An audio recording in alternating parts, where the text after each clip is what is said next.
नमस्कार, good evening all friends. आज आरंभ करवा आम adverb of manner. Adverb of manner अर्थ कौन ना एडवर्ब अर्थ है क्रिया विशेषण, मैनर अर्थ है रीति बा ढंग, कार्यटीर रीति ता ढंग को प्रकाश जे करे ताको आम कहते एडवर्ब ऑफ मैनर।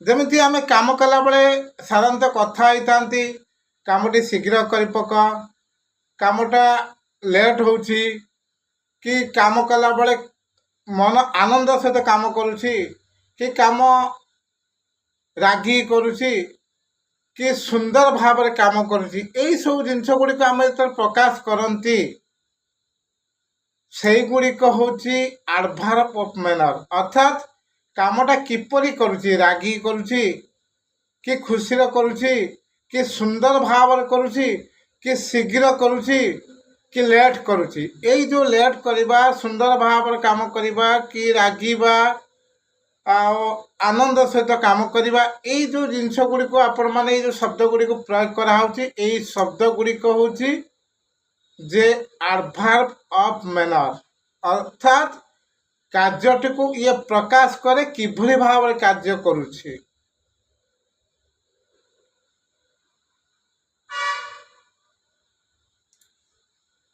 मनकर आपणकर किछि ऑफिशियल गोटे दरखास्त लिखा पड़ो, आपण क्या पाखक नहीं जीवे जड़े एप्लिकेशन लिखापी कि दरखास्त लिखापी जदि नहीं जीवे ताकू देले से लिखला, लिखला परे ता लेखनी शैली सुंदर भाव में लिखी कि लिखा कौन सी त्रुटि करिछि से विषय जो आपण प्रकाश करेंगे ताले से जिनस को प्रकाश जो करेंगे आपण माने आपण कहे ना ही राइट्स एप्लिकेशन वेल। ये जो वाक्यटी मु कहली आई ही राइट्स एप्लिकेशन वेल, संपूर्ण भाव में जो सेंटेंस टू भल कि बुझंतु, आप ठीक बुझीपारे जानीपारे। जदि ये सेंटेंस बुझी न पारे आप एडवर्ब बाबद किसी बुझीपारे ना। मोर कहवा कथा ही राइट्स से लिखे, कौन लिखे ही राइट्स। ये जो ही राइट्स रोची सब्जेक्ट रोची गोटे भार्ब क्रिया रोची। जदि आपण तार पाखरे एप्लिकेशन जोड़िले ताने ही राइट्स एप्लिकेशन। ये जो एप्लिकेशन टी होची ऑब्जेक्ट बा कर्म, ही रो ऑब्जेक्ट होची एप्लिकेशन, माने ही राइट्स एप्लिकेशन। ही एला कर्ता, राइट्स एला भार्ब क्रिया, एप्लिकेशन है ऑब्जेक्ट बा कर्म, कर्ता क्रिया कर्म रहिले। तेणु राइट जो लिखी जो एप्लिकेशन लिखी आपण माने जो आपण कहले जे लेखा शैली बहुत सुंदर है, ये सुंदर है भल है, से भल हबाटा ही तार विशेषण बा एडवर्ब ऑफ मैनर, अर्थात ही राइट्स एप्लिकेशन वेल। जो वेल टी होची मैनर किपरि ना सुंदर भाव रे भल भाव रे से एप्लिकेशन टी लिखी दरखास्त लिखी। जदि ये ऑब्जेक्ट नहीं, जदि आप ऑब्जेक्ट न रही ऑब्जेक्ट जदि न लिखे ताले वाक्यटी किमिति लिखिबे ना ही राइट्स वेल, से बहुत भल लिखी। जदि बिना ऑब्जेक्ट रे वाक्यटी गठन करेंगे ताले ही राइट्स वेल, ताले वाक्यटीर ऑब्जेक्ट उठीगला पर रोची किए ना कर्ता रोची, भार्ब रोची बा क्रिया रोची, ଆଡଭାର୍ବ ଅଫ ମ୍ୟାନର ୱେଲ୍ ରହୁଛି ବା ଆଡଭାର୍ବ ରହୁଛି, ତାହେଲେ ବାକ୍ୟଟିକୁ ବା କ୍ରିୟାଟିକୁ ବିଶେଷଣ କରୁଛି ୱେଲ୍। କିଭଳି ଭାବରେ କାର୍ଯ୍ୟଟା ନା ସୁନ୍ଦର ଭାବରେ ଭଲ ଭାବରେ କାର୍ଯ୍ୟଟି ହେଉଛି। ହି ରାଇଟ୍ସ ୱେଲ୍।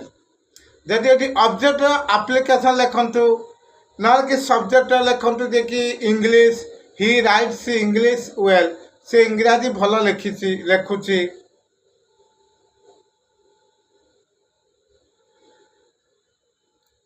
ଆହୁରି ଗୋଟେ ବାକ୍ୟ ବି କହୁଛି ହି ପ୍ଲେଡ୍, ସେ ଖେଳିଥିଲା। ବ୍ୟାଡଲି, ସେ ଖରାପ ଖେଳିଲା। ଆପଣ ଯେତେବେଳେ କହିବେ ସେ ଖେଳିବା ଖରାପ ଖେଳିଲା, ତାହେଲେ ହି ପ୍ଲେଡ୍ ବ୍ୟାଡଲି। ଖେଳଟାକୁ ଯେଉଁ ଖେଳ କ୍ରିୟାଟାକୁ ବ୍ୟାଡଲି ବା ବିଶେଷଣ କରିଲା ଯେଉଁ ଆଡଭାର୍ବ ବ୍ୟାଡଲି,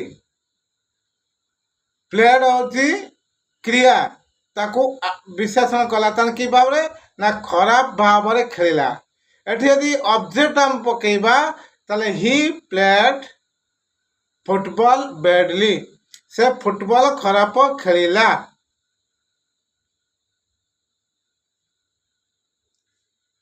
ତାହେଲେ ମୋ କହିବା କଥା ହେଉଛି ଆଡଭାର୍ବ ଅଫ ମ୍ୟାନର କେଉଁ ଜାଗାରେ ଆପଣମାନେ ୟୁଜ୍ କରିବେ, କେଉଁ ସେଣ୍ଟେନ୍ସରେ କେଉଁ ଜାଗାରେ ଆପଣ ତାକୁ ୟୁଜ୍ କଲେ ସେଣ୍ଟେନ୍ସଟି ସମ୍ପୂର୍ଣ୍ଣ ଭାବରେ ଭଲ ଲାଗିବ ବା ଆପଣମାନେ ବୁଝିପାରିବେ, ଲେଖିବା କିଛି ଭୁଲ ହେବନି। ତାର ପର୍ସନାଲ ସ୍ଥାନ ରହିଛି। ଏ ସ୍ଥାନକୁ 3 ଭାଗରେ ବିଭକ୍ତ କରାଯାଇଛି। ଯେଉଁ ଆଡଭାର୍ବ ଆପଣମାନେ ଲେଖିବେ ସେ ଆଡଭାର୍ବକୁ 3 ଭାଗରେ ବିଭକ୍ତ କରାଯାଇଛି। ପ୍ରଥମେ ହେଲା ଫାର୍ଷ୍ଟ ପୋଜିସନ୍, ମିଡିଲ୍ ପୋଜିସନ୍ ଆଉ ଏଣ୍ଡ ପୋଜିସନ୍। ସେଣ୍ଟେନ୍ସର ଫାର୍ଷ୍ଟ ବି ୟୁଜ୍ କରିହେବ ଆଡଭାର୍ବ, ମଝିରେ ବି ୟୁଜ୍ କରିହେବ ଆଉ ଶେଷରେ ବି ୟୁଜ୍ କରିହେବ। ଯେମିତି ମୁଁ ଆପଣମାନଙ୍କୁ କହିଲି ଆଡଭାର୍ବ ସେ ଏଣ୍ଡ ପୋଜିସନ୍, ଯେ କି ହି ରାଇଟ୍ସ ଇଂଲିଶ ୱେଲ୍। ୱେଲ୍ଟା ହେଉଛି ଆଡଭାର୍ବ, ବାକ୍ୟ ଶେଷରେ ଲେଖାଯାଇଛି ବା ଅବଜେକ୍ଟ ପରେ ଏକୁ ୟୁଜ୍ କରାଯାଇଛି। କେତେକ ଆଡଭାର୍ବ ଅଛି ଯେଉଁଟାକି ମିଡିଲ୍ ପୋଜିସନ୍, ଯେଉଁଟା ମୁଁ କହିଲି ସେ କେଉଁ ଜାଗାରେ ବସିବ ମିଡିଲ୍ରେ, ଯଦି ସେ ବାକ୍ୟରେ ପ୍ରିପୋଜିସନ୍ ରହିଥାଏ। ପ୍ରିପୋଜିସନ୍ କ'ଣ? ପ୍ରିପୋଜିସନ୍ ହେଉଛି ଇନ୍, ଅନ୍, ଅଟ୍, ଏଗୁଡ଼ିକ ହେଉଛି ପ୍ରିପୋଜିସନ୍। ଆଗାମୀ ଅଧ୍ୟାୟରେ ମୁଁ ତ ତାକୁ ବୁଝେଇବି, ଆଉ ତଥାପି ଟିକେ ମନେ ପକେଇ ଦେଉଛି। ଇଏ ହେଲା ପ୍ରିପୋଜିସନ୍, ଯେକି ଅବୟ ଅଟ୍, ଇନ୍, ଅନ୍ ଯଦି ଥାଏ ତାହେଲେ ତା ପୂର୍ବରୁ ବସେଇବେ। ଏପଟେ ଭାର୍ବ, ସେପଟେ ପ୍ରିପୋଜିସନ୍, ମଝିରେ ବସିବ ଆଡଭାର୍ବ। ଯେମିତି ଆଇ ଲୁକ୍ଡ ଅଟ୍ ହିମ୍, ବାକ୍ୟଟି ଆଇ ଲୁକ୍ଡ ଅଟ୍ ହିମ୍, ମୁଁ ତାକୁ ଚାହିଁଲି, ମୁଁ ତାକୁ ଦେଖିଲି। ଯେଉଁ ଦେଖିବା ଚାହିଁବାଟା ଏଇଟା ହେଉଛି କ୍ରିୟା। ତାହେଲେ ଯେଉଁ ଦେଖିଲି ଚାହିଁଲି କିଭଳି ଭାବରେ, ରାଗରେ ନା ଖୁସିରେ ନା ଆନନ୍ଦର ସହିତରେ, ସେଇ ଜିନିଷଟାକୁ ବା ତାକୁ ପ୍ରକାଶ କରିବାକୁ କୁହନ୍ତି ଆଡଭାର୍ବ ବା କ୍ରିୟା ବିଶେଷଣର ମ୍ୟାନର ଅର୍ଥ ରୀତି ଢଙ୍ଗ। ତେଣୁ ଏ ବାକ୍ୟଟିର ଆଇ ଲୁକ୍ଡ ଅଟ୍ ହିମ୍, ଏ ବାକ୍ୟରେ କିଏ କିଏ ରହୁଛନ୍ତି ନା ଆଇ ହେଉଛି ସବଜେକ୍ଟ, ଲୁକ୍ଡ ହେଲା ଭାର୍ବ, ଅଟ୍ ହେଲା ପ୍ରିପୋଜିସନ୍, ହିମ୍ ହେଲା ଅବଜେକ୍ଟ। କାହାର ଅବଜେକ୍ଟ ନା ଆଇର ଅବଜେକ୍ଟ ହେଉଛି ହିମ୍। ଯଦି ଆମେ ଏଠି ଗୋଟେ ଆଡଭାର୍ବ ଲେଖିବା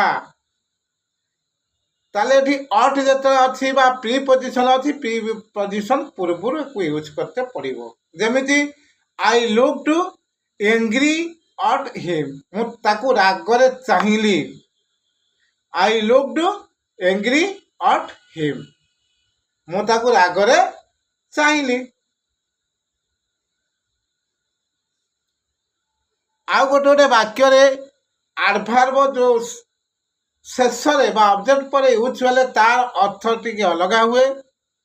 केतक एडभार्ब अच्छा सब्जेक्ट पर यूज हेले तार अर्थ मत अलग हुए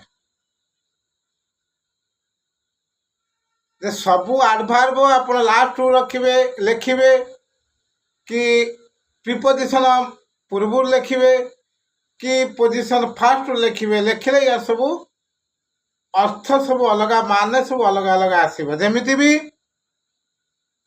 he played the tabla very badly. He played the tabla very badly. यार अर्थ होची से भल खराब तबला बजेला बेडले तो खराब तबला बजे पालानी खराब तबला बजेला तो बेडली ऑब्जेक्ट पर अच्छी object earth he played the tabla tabla हूँ ऑब्जेक्ट ही है सब्जेक्ट बा कर्ता प्लेड है भार्ब कर्ता क्रिया कर्म रही यदि आम क्रिया विशेषण करवा क्रियाटा को जब विशेषण करा जाए प्लेड को जब विशेषण कराला तेज बेडली खराब सहित से बजेला खराब पर बजेला तेणु बेडली यार अर्थ अलग आसला से बेडली जदि आम सब्जेक्ट पाखरे बसैबा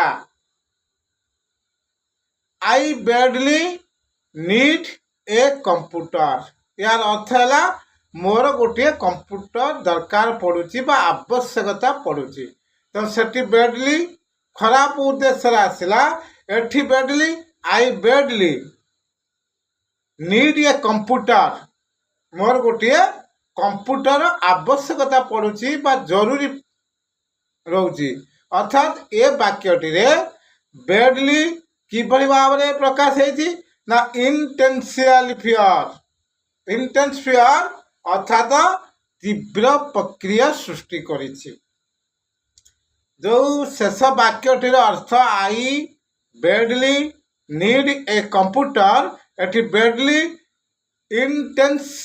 इंटेंस फियर अर्थात तीव्र प्रक्रिया भाव एठी प्रयोग करा जाइछि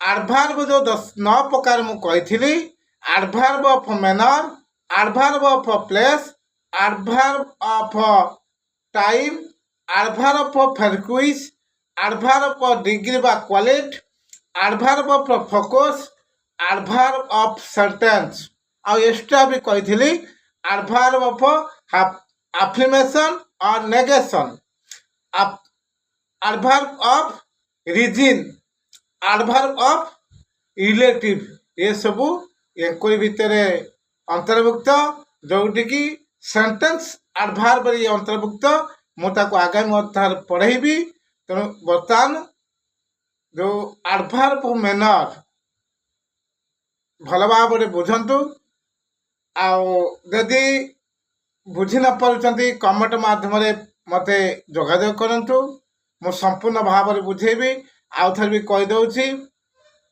जे एडभार्ब मैनरटी भार्ब ऑब्जेक्ट यदि न थाए भार्ब पर यूज करा जाए यदि ऑब्जेक्ट थाए ताले ऑब्जेक्ट पर यूज करा जाए आज से वाक्य रे प्रीपोजिशन थाए ताने पी पोजिशन पूर्व ताकू यूज करा जाए बेले बेले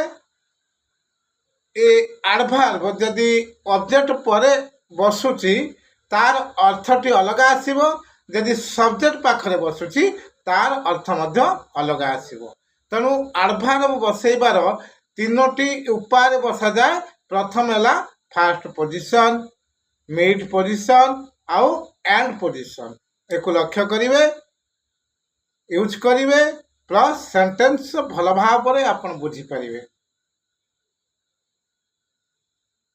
यदि आपण मानक वीडियोटी भल लगुच लाइक करंतु कमेंट करंतु आ प्रत्येक छात्र छात्री माने शिखिबा जानिबा पई मो वीडियोटी को शेयर करंतु रोची जय जगन्नाथ नमस्कार।